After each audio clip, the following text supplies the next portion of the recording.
antecedents in the brief biographical notes. Most of the papers quoted there are now defunct, and some of the ones that are still there might not be there very long. Not out in the Daily Telegraph, needless to say. This is a great pleasure for me, especially, to be involved in a discussion like this, because and I won't belabor Robert Burns tonight, but it is great to see ourselves as others see us. We at Scots have been whittering on about constitutional issues for decades, generations now, and not enough of us have heard the views of people from other parts of the United Kingdom. This gives us an opportunity tonight to hear some views. If you haven't had a chance, this is an excellent pamphlet, most of which I agree with, other than the piece by Magnus Linklater of the Times. But then I never make a point of never agreeing with Magnus, although he's a wonderful man. We're going to have it's been changed since I last saw this. Now, we're going to have several speakers tonight, starting with Nat le Roux, the Director of the Constitution Society, which, as you know, aims to promote informed debate about constitutional reform on a non-partisan basis. Whether he achieves that non-partisan aim tonight, we'll see. Also speaking is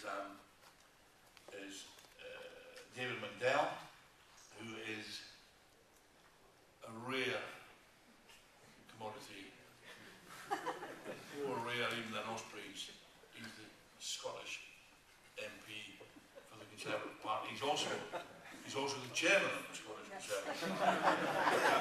And as far as I know, he also makes the tea and sweeps the floor at regular meetings. But to be serious for a second, he's done a great job in trying to keep the party going, or at least not trying, but keeping the party going on his broad-ish shoulders. I'm very pleased to say that one of the other speakers, I'm looking forward to his contribution, is Jacob Rees-Mogg, because I met Jacob, I think it was the '97 general election, where, as everyone knows, he took his nanny with him when he fought. was it Westfield? Central. Was that the seat that Willie Gallagher used to hold for the Communist Party? Yes. So it was a perfect seat for him.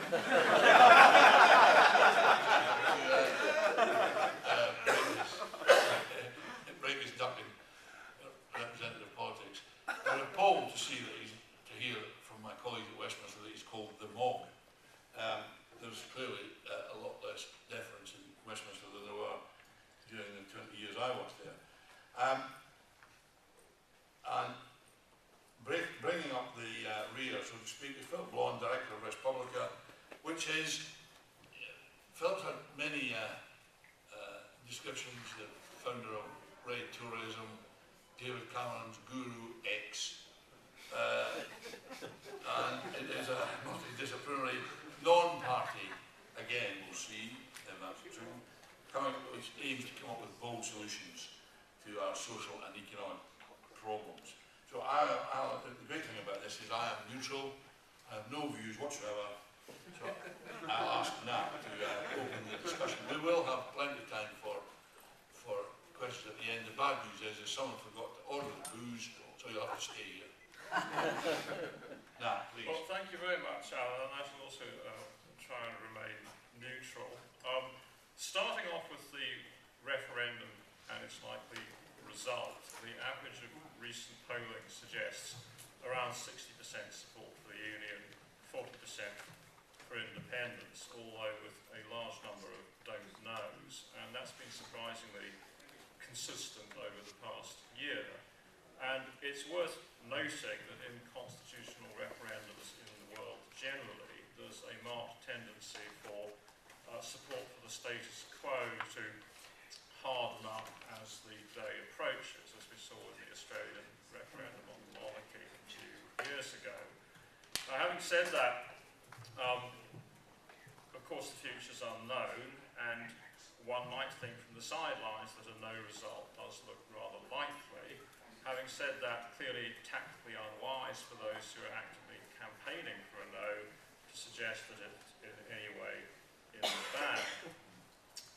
However, if the polls continue as they are as we approach polling day, I think attention will focus increasingly on the winning margin and what that implies for the future rather than the result itself. And people will have different opinions about what numbers mean what, but taking the outer limits perhaps of what's likely, 75-25, independence is pretty plainly dead for a generation, 55-45 or closer, and the man's going to be back for another go in a few years' time. So for that reason, even if one might be privately confident of victory, it would be wise for pro-unionist parties to continue to campaign assiduously right up to the wire. And part of that campaign is unavoidably going to involve proposals for further devolution.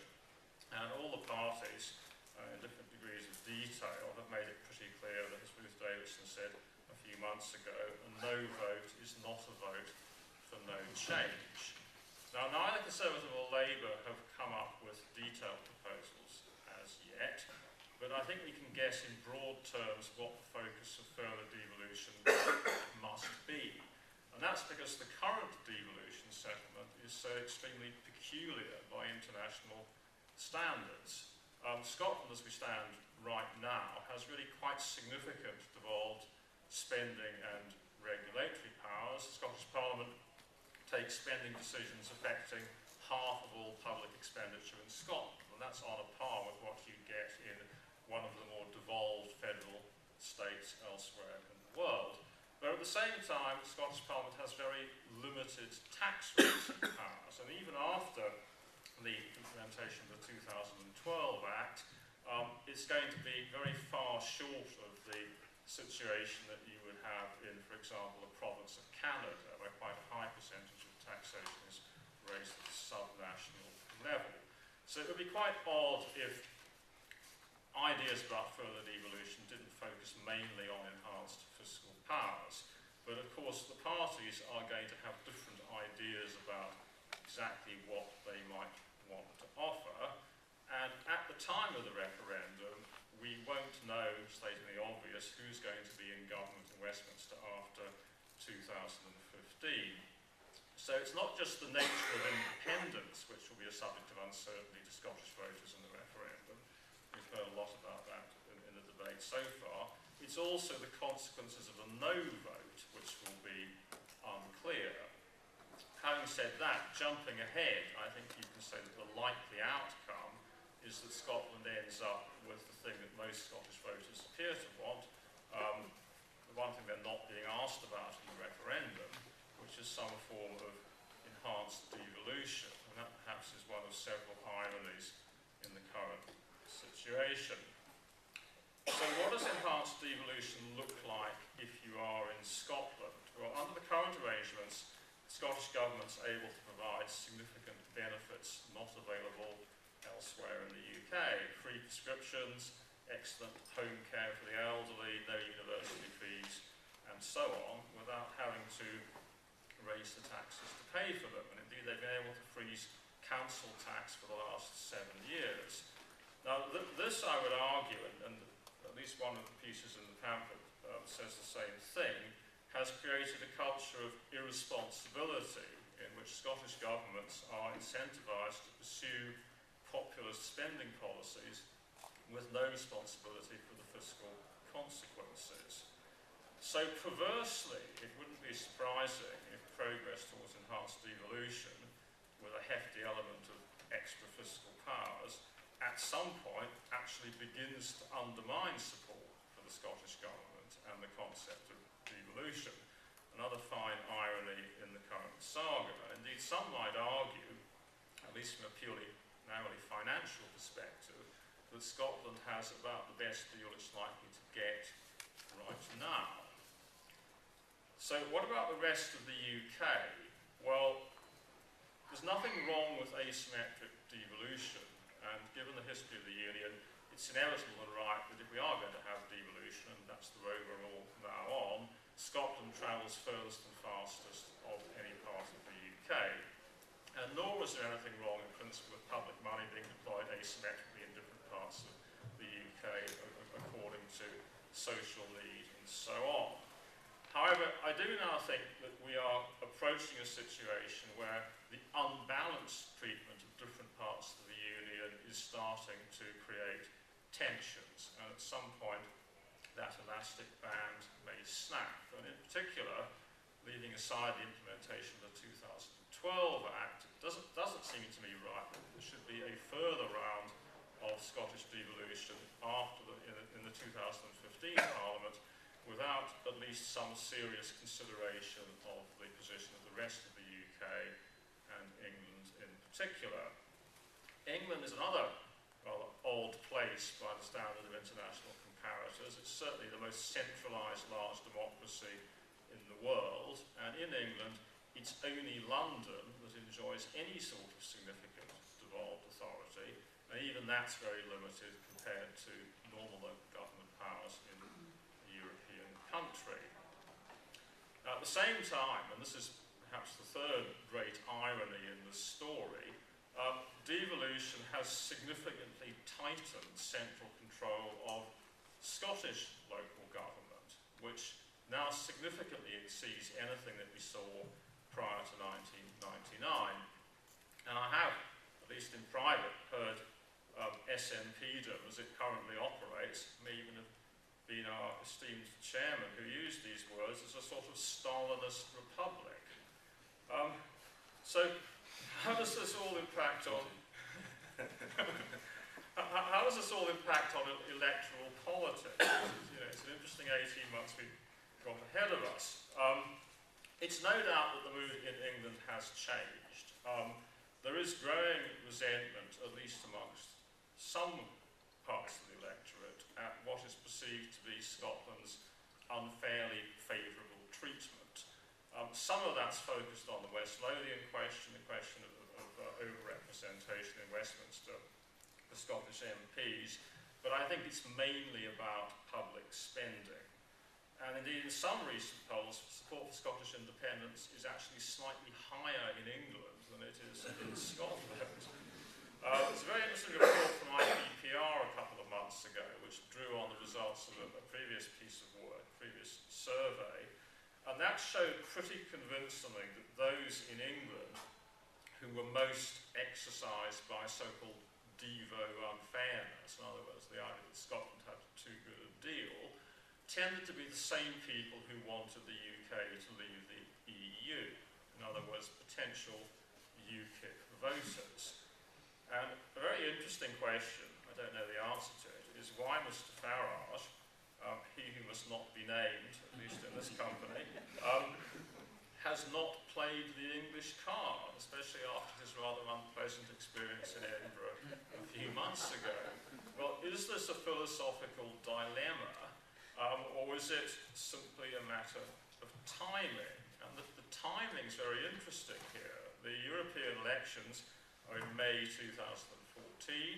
UKIP will do very well in those everywhere except in Scotland, and may quite likely be the largest party. We've got the referendum 4 months after that, and the general election 8 months later. So it wouldn't be a total surprise, assuming the referendum is a no, and the Unionist parties start to make manifesto commitments to further Scottish devolution. It wouldn't be a total surprise if Mr Farage did start to focus on unfair to England as a main plank of his campaign in the UK general election.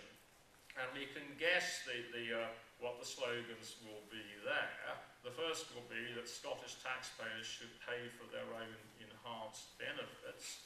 And the second is our old favourite, English votes for English laws. In other words, going substantially further than the recommendations of the Mackay Commission to restrict Scottish MPs' ability to vote on matters pertaining to England and Westminster. Well, I am, or at least try to be neutral in all of this, but given the audience tonight, I thought I should finish by trying to answer this question: what should be the Conservative response to all of this? Well, there's an easy and a difficult part to the answer. The easy part is don't become so focused on seeing off Mr. Salmon that you neglect the right flank in England. And the difficult part is, well, if you accept that, what should England be offered? And the reason that's difficult is because there is no consensus in England about what people want. It's clear what they don't want. They don't want regional assemblies, they don't want elected mayors, at least in most places, and they probably don't want an English Parliament either, other than the one at Westminster. And then a line that we've heard more about, the idea that existing local government structures might be given more authority. Well, local government in England, and indeed in Scotland, has been so eviscerated by successive governments over the last 50 years that I really wonder if that's plausible, and is it likely to be particularly popular either. So no easy answers, and a possible way forward, not an original idea, and one that I would certainly support, is that it's now time for some form of constitutional convention on the future of the UK as a whole. That's assuming a no vote, and structured to allow participation from outside the political classes and the narrow world of constitutional train spotters like me.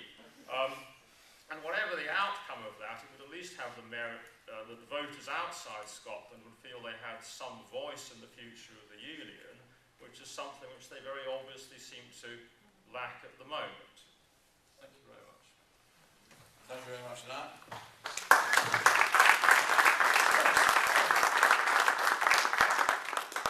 Now, David Mundell is going to tell us about the Conservative position in Scotland, which is something I didn't know they had. But I'll be very interested to hear what he has to say. Thank you, Alan. It's a delight to have an independent chairman convening this session, and it's also very good that we're having this along with a number of other opportunities at this conference to discuss issues in relation to Scotland, because this conference will be the last before the referendum takes place on the 18th of September 2014. And earlier this evening we heard from Michael Fallon on the impact on UK and Scottish energy policies. We'll have an opportunity to hear from Ruth Davidson, both in Fringe and when she speaks immediately before the Prime Minister on the final day of the conference, because it is an important opportunity to ensure that issues in relation to Scotland are discussed and debated here at this conference. Now, there are sharp divisions amongst the people of Scotland over what the outcome of the referendum should be, but they are united in one respect, that whether we choose to remain within the United Kingdom, as I believe we will, or go it alone as a separate state, Scotland is entering a period of fundamental change. And the advertisement for this meeting makes clear a no vote will not mean no change. Now, there's no disputing that the relationship between devolution and the Scottish Conservatives has over many years been a difficult one. An official policy of rigid opposition to the creation of the Scottish Parliament before the 1997 referendum left us badly out of step with the overwhelming majority of Scottish voters. And a lukewarm attitude towards even considering extending the responsibilities of the Parliament for much of the next decade saw us marginalised in the discussion Scotland has been having ever since. Of course, the picture has never in reality been black and white. Even during the 1980s and 1990s, the ranks of the Scottish Conservatives contained committed and thoughtful devolutionists like Alec Buchanan Smith, Brian Meek and Struan Stevenson. And at the referendum in 1999, others like our leader Ruth Davidson voted no to a parliament but yes to powers on tax, on the grounds that if the Scottish Parliament were to be established, it had to have fiscal responsibility. Of course, all of this is now, practically speaking, academic. The Scottish people voted for a Parliament with tax-raising powers. Devolution is an established reality, and almost, Alan, universally accepted and welcomed fact of political life. But the political damage sustained by the Scottish Conservatives as a result of our historical ambivalence towards devolution is every bit as real. We could say in our defence that our opposition to devolution during the 1980s and 90s was well-intentioned and that our motives were misrepresented. And that would be true as far as it goes. But in doing so, we would also have to face a much harder truth, that as Scotland grew in confidence during the 1980s and 1990s and sought a stronger voice within the United Kingdom, the Scottish Conservatives failed to grasp the full significance of that historical force. Scotland was on a journey, and we simply didn't keep pace. That journey is still continuing today, and it won't end next September. But two distinct destinations are now clear. On one hand, the irreversible break of independence, an end to the union between Scotland, England, Wales and Northern Ireland, and a partnership that has endured for 3 centuries. On the other hand, is a choice to renew that historic partnership and further strengthen devolution. I believe that the people of Scotland will choose the latter, and it is a future to which the Scottish Conservatives are now fully committed. A stronger Scotland within the United Kingdom. As many of you will know, Ruth Davidson has tasked a commission led by Tom Strathclyde with undertaking a comprehensive review of the Scottish Conservatives' policy on further devolution, and the work of that commission is now well underway. The Commission has rightly been given a wide-ranging remit to examine those domestic powers currently held by Westminster and assess objectively whether they are best retained in Whitehall or devolved to the Scottish Parliament. We will not prejudice the work of the Commission, so for those of you hoping for a detailed blueprint to be set out this evening, I'm afraid you will be disappointed. However, in tasking the Commission with its work, a fundamental principle has been established, that of greater fiscal autonomy. 70% of identifiable public spending in Scotland is controlled by the Scottish Parliament. But as Nat said, even with the new fiscal powers being introduced by the Scotland Act, Holyrood will have responsibility for raising no more than 30% of the money it spends. Now you might ask why that is important. The answer is in the single word, accountability. What we have at the moment, and what we will continue to have, even after the new powers of the Scotland Act are introduced, is a Parliament which can be held accountable for the standard of service it delivers, but it cannot be held directly accountable for the money raised to pay for those services. This has led to a Parliament which Alan has pointed out on many occasions, filled with politicians whose principal purpose is to decide how money is spent, but who, without any real responsibility for how it is raised, have no incentive to cut the size and cost of government in Scotland. Think of it in these terms. In most parliaments, if the public think that the politicians are taxing too much and spending too much, then they get voted out of office. The Scottish Parliament doesn't have that kind of accountability or discipline, and it badly needs it. If we want a Scottish Parliament that is truly accountable to the people of Scotland, then it must have responsibility for raising a greater share of the money it spends. It's a clear principle. I go as far as to say a conservative principle, but I know there are still doubts amongst some that even talking about devolving further responsibilities to the Scottish Parliament before the referendum is somehow doing the SNP's work for them. I respect the sincerity of that view, but I take a different one. The reforms we propose will be designed to strengthen rather than weaken Scotland's place in the United Kingdom. Our objective must be to find a devolution settlement which is secure and which meets the aspirations of the Scottish people. Crucially, it must be a settlement which eliminates the danger of another referendum in 5, 10 or 15 years' time, because the people of Scotland are left feeling that their aspirations for a stronger Scottish Parliament have not been properly fulfilled. And a strengthened Scottish Parliament is not a consolation prize for the SNP, it's about devolving power and responsibility to the most appropriate level.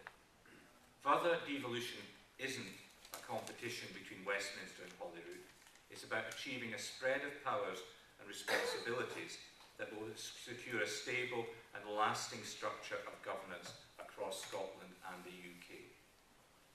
And one more thing is worth considering.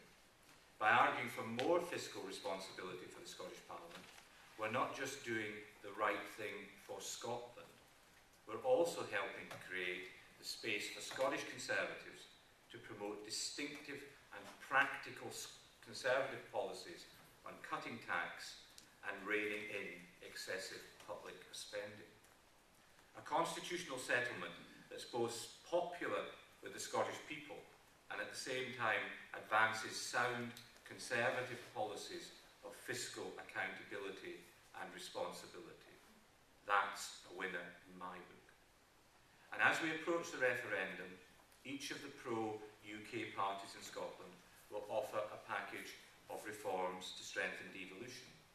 But it's also important, once the referendum has been won and independence taken off the table, we have a mechanism to take forward the process of constitutional reform within the UK. Earlier this year, Douglas Alexander proposed the creation of a Scottish National Convention to consider Scotland's social, economic and constitutional future. Carwyn Jones, the First Minister in the Welsh Assembly, has spoken of a UK-wide forum. Whilst we clearly need, and Scottish Conservatives would be part of a forum which all of Scotland's political parties and civic society can take their ideas for strengthening devolution forward in, and which can help mould a consensus that meets the aspirations of the Scottish people. I agree with Ruth Davidson that the time for unilateral Scottish devolution is over, and we need to consider how these issues would be reflected and work on a UK-wide basis. Scottish Conservatives want to participate positively in any post-referendum debate because we have a constructive contribution to make in that discussion. We will ensure that the post-referendum settlement is not left to the parties of the centre-left and the hundreds of thousands of Scots who hold a conservative view must have a voice in that discussion. Scotland has come a long way in the last 15 years, and the Scottish Conservatives have come an equally long way in the past few years. Next year Scotland will vote, and the verdict will decide the path we take: independence or strengthening devolution. My hope and expectation is that Scotland will choose to remain within the UK and for further, stronger devolution. And when we do, it will be a path on which the Scottish Conservatives walk with the people of Scotland. Thank you.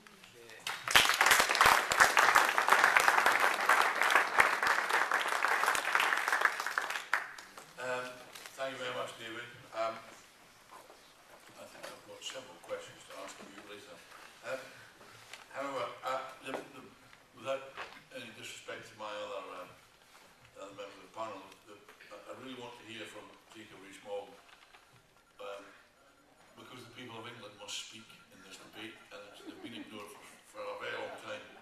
And I'm fascinated to hear what the view from Somerset or West Fife, as it might be, is in this one.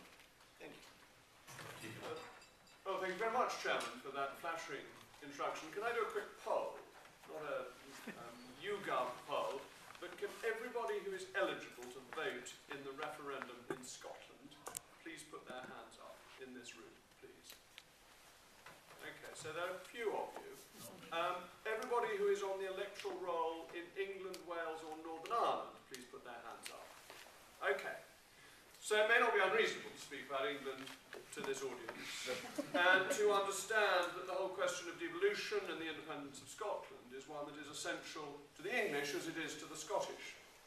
And I think you'd be disappointed if I didn't start by going back to a former Tory Prime Minister, one Arthur Balfour, who shouldn't be highly regarded by Tory party conferences. He's the fellow who said that he would rather take advice from his valet than from the Tory party conference.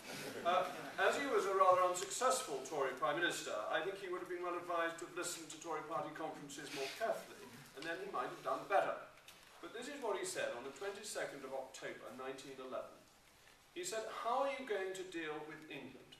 Is there to be an English as well as a British Parliament at Westminster, an English as well as a British executive in Whitehall, or are Ireland, Wales and Scotland to be undivided nations while England is cut up into administrative districts?" He set out a little over 100 years ago the core of the problem of devolution, which is that in the United Kingdom, England is too big. Because if we were to have an English Parliament and an English executive, that would be over 80% of the total population of the United Kingdom making decisions on who went into that Parliament and who formed that executive. So when you talked about the armed forces of the United Kingdom, they would essentially be the armed forces of England, because England would be the one whose Parliament was paying for it and whose executive was therefore essentially in charge. If you were to do this when a foreign dignitary came over to the United Kingdom and we had different prime ministers for England and the United Kingdom, who would the President of the United States want to see? Would he want to see this person who was in charge of a collection of states that really didn't amount to very much, or would he want to see the person who was in charge of England, which made up 80-odd% of the total population and therefore was going to be the dominant political figure in Westminster?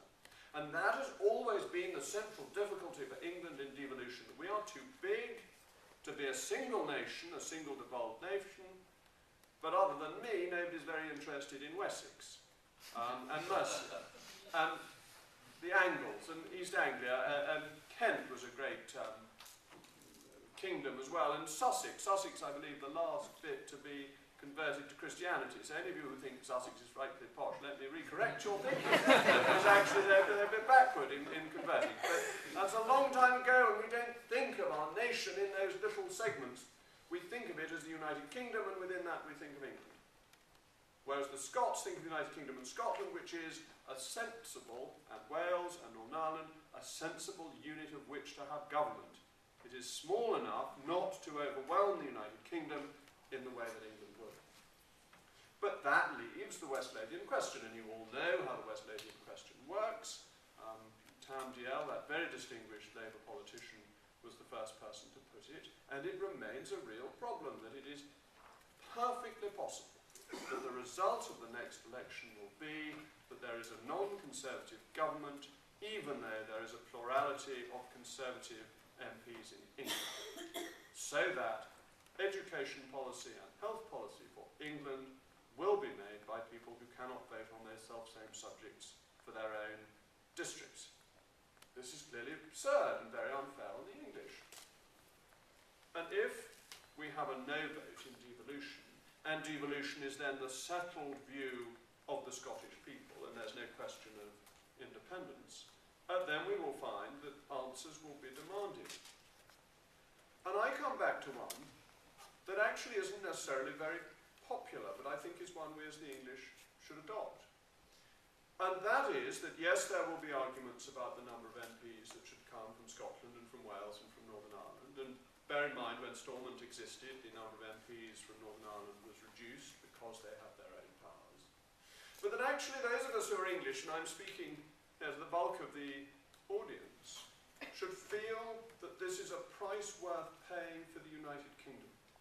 And it's one of the things that's been missing from the debate in Scotland, which is that nobody's bothered to consult the English.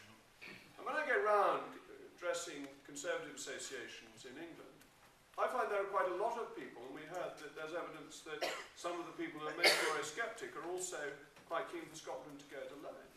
That is sadly an increasing view in England.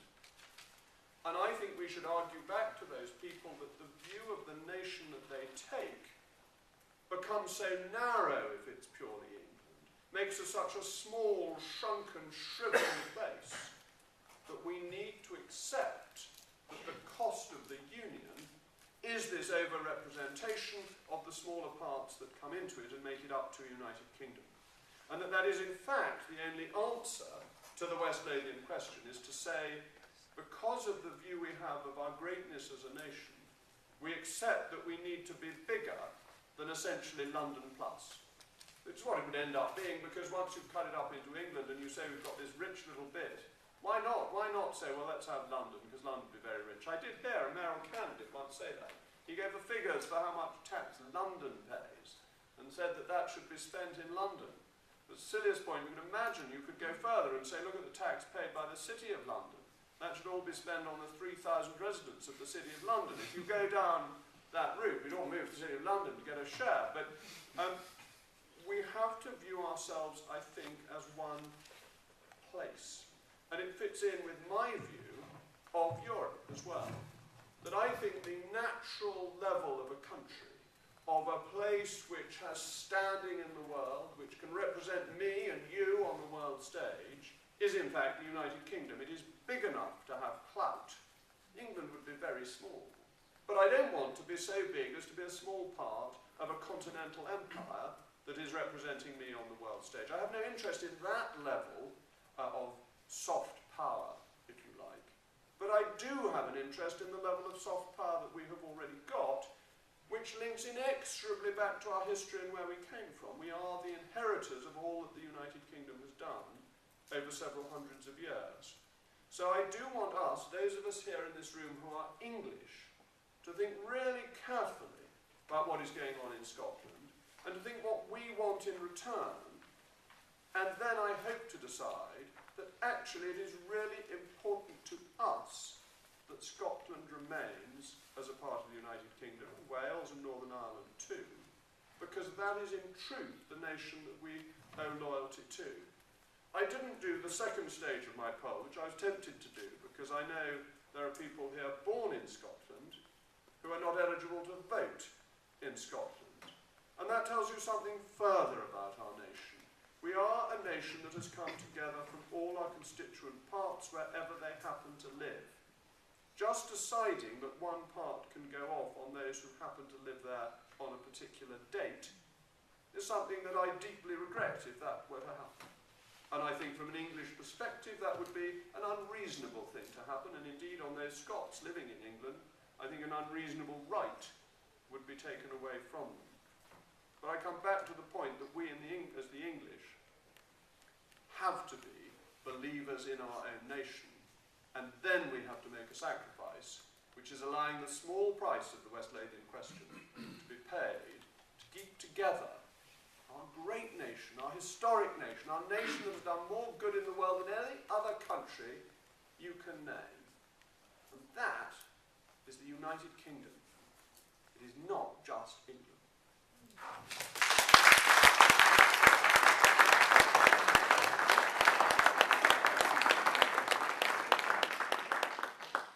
That was very good, Jacob, and something I, in 20 years working and living in the southeast of England, I always found that my compatriots in Scotland do not give the English the credit they're due for the qualities that Jacob has just enunciated.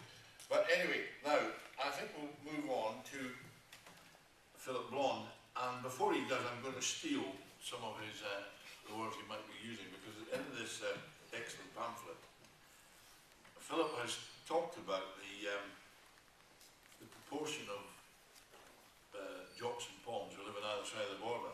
400,000 English people live north of the border, 800,000 Scots, or people who profess to be Scot, live south of it. And he says this union is not a synthetic union, but an ancient and deep-seated interweaving of national stories that is not easily disentangled. Now, I hope he's right, and I hope he'll explain why that's correct. Thank you very much. I'll join Jacob in speaking from the podium. I'm in the rare position, I'm trying to think of how often this has happened before, of being in deep agreement with everything everyone has said on the panel, which is kind of exciting, really. Because I think everybody has really raised and spoken to the key issues. And what I'd like to begin with is really the idea, I think, raised by both David and Nat, that actually there's a desperate need for a new constitutional settlement. There's a desperate need that actually, should Scots vote no, that devolution in some sense is radicalised or progressed. Because I think David's points about being hostile to self-governance, harming the Conservative cause, is, I think, profoundly correct. But what struck me is exactly as Jacob said, how are we to balance the utterly legitimate demands? And you know, when you're in Scotland, you're in a different country. And if you love Scotland, as I do, and I love all the different distinct countries of our union, it's because they're different. You don't love them because they're the same. The United Kingdom isn't an endless Maoist narrative of people mimicking one another. I think it varies more across a few miles than almost anywhere else I know. And that's what we value about it. And I think this speaks, and again I agree with Jacob, I roughly think there are 4 decisive nations in human history. And I think roughly they're Israel, Greece, Rome, and us, the United Kingdom. And the reason I think this is that these are the countries that have most influenced the world. These are the countries that have made most of a difference to those, to the rest of humanity, really. And what is the modern difference that we made? Well, the modern difference, I think, that the United Kingdom made is actually quite Roman. What's very interesting about Rome is that Rome allowed the periphery to govern the centre. Hadrian was Spanish. Even Constantine's father was born in York. He was declared in the north of Britain. And Rome lasted because it never allowed one elite to govern its centre. When Montesquieu came to Britain and completely misunderstood our constitution, but loved its outcome, and then went and foisted a very poor copy of it on the Americans, who have suffered ever since, what he failed to recognise, and what we ourselves fail to recognise, is the greatness, the legacy of Britishness is our mixed constitution.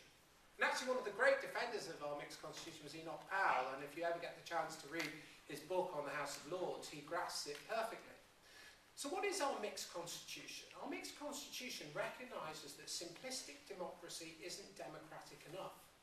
It recognises that actually in order to have a true demos, a true open polity, there have to be many different powers, they have to overlap, they have to be in some sense contradictory, and for God's sake they could never be formalised or written down. So if we do have a constitutional settlement, let us not adopt a formalism. Because the mixed constitution allows people to differ whilst at the same time being one. It allows unity and difference at the same time. Now why does that matter? Well, just cast your mind back. I was reading up on the train, I was reading the novel Dominion, which is about the argument what would have happened if Churchill hadn't become Prime Minister and Lord Halifax had. It's a bit cruel on Halifax, but leaving that aside. And the great thing we always forget in this country is why we fought against fascism, and why fascism destroyed all of the great European powers. And the reason it did is because all of the European powers were formalised. All of the European political states all had the idea that there was one site of power, and if you seized that site, you dominated everything. Whereas the British have never thought there's one site of power. We've always thought there are multiple sites of power, and the true demos, if you will, is where we hold them in balance. And we hold them in the light of our traditions. And that guaranteed our liberty. Because we weren't going to let an absolute power run anything absolutely. Now fast forward, so what I'm saying is, and I agree with Jacob, we have something incredibly valuable here. This value isn't a parochial, kitsch, little tea shop value, though I like little tea shops. It's a value of incredible world importance. incredible world importance. So what is it? Well, I've already suggested it's the mixed constitution. You'll find few people talking about that now. But what I think is, if we do have a new settlement, and I really think we should, we need not to do it in the way in which we normally do it. Because what's happened, and I think Alan's already spoken about it and David mentioned it, is one we've devolved to a local, centralised, Stalinist, statist model. So ordinary Scottish people don't feel any more involvement because their lives are run from Holyrood and from Westminster. So of course they demand more, because they don't experience any notion of a genuine participation in power, in democracy, or in making a difference to their locality.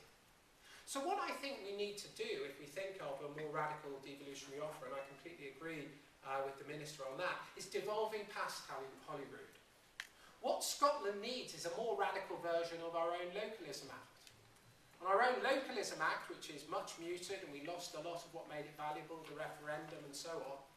But the path, what we need to do is devolve not to centralised states, but to the very localities in Scotland, neighbourhoods in Scotland, and areas of Scotland themselves. And if we manage this devolving power, then we can also do that more radically in Britain. Now, one of the failures of localism is that we've thought of it as people will want to run the bins. Well, nobody really wants to run the bins. People will want to run some tiny little service. People want to run their own areas.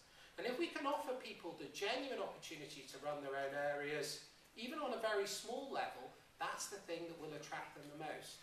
And what we have to do, I think, is offer a devolution far more radical than any of the devolutions we've thought hitherto. And that is a devolution past the little absolutist power grab that Scotland threatens to become. Because that would be a true disaster, and that isn't something that would be welcomed by the Scots themselves. So those who are in favour of the Union need to argue that actually what's going to come next isn't Holyrood having more power and you still having no power like you always have before. It's not going to be more representative democracy that undermines participative democracy. What I think the Scottish Conservative Party should argue for, and it's just a suggestion, is a very radical form of localism that devolves down to the neighbourhoods, the Highlands and Islands, the towns and the villages and the cities of Scotland. And that, I think, is the type of settlement that we should be aiming for. And it's that, I think, that can spike the nationalist guns and give us an agenda that can keep Britain together. And if we have that localism, then we can, in some sense, though I completely agree with Jacob, I think the West Lothian question is a price well worth paying for being an entity greater than ourselves. But if we actually can localise things like education, then the West Lothian question begins to lose its power to exercise the type of drive, the nationalist drive in our country. And if you want to look at what the price of not going this route, you want to look at what the price of nationalism is, go to Czechoslovakia. Go to all the countries that are diminished by being separated from each other, where they argue over who owns the railway tracks. And then the devolutions, what actually happens is you create an even more regimented authoritarian system in the countries that devolve, because there is no compact between them that neither of them can wholly capture. It's really not a pretty picture. And if we are to defend the Union, we have to, I agree with all of the speakers, we have to in some sense come up with a new constitutional settlement. But this is difficult. Elected mayors are not popular, regional assemblies stirred up widespread and violent disinterest. So I think that the path forward is a type of move. We know, for instance, under the Localism Act, that actually planning around your local neighbourhood are the most successful aspects of the Localism Act. Localised planning has been taken up by many communities. We can convert that into some sense of parishing, in some sense of being able to genuinely shape your area. That, I think, is the way to go. Because it has always been the British way that if we give power to the very lowest level, we gain support for what Britain represents at the very highest level. Thank you.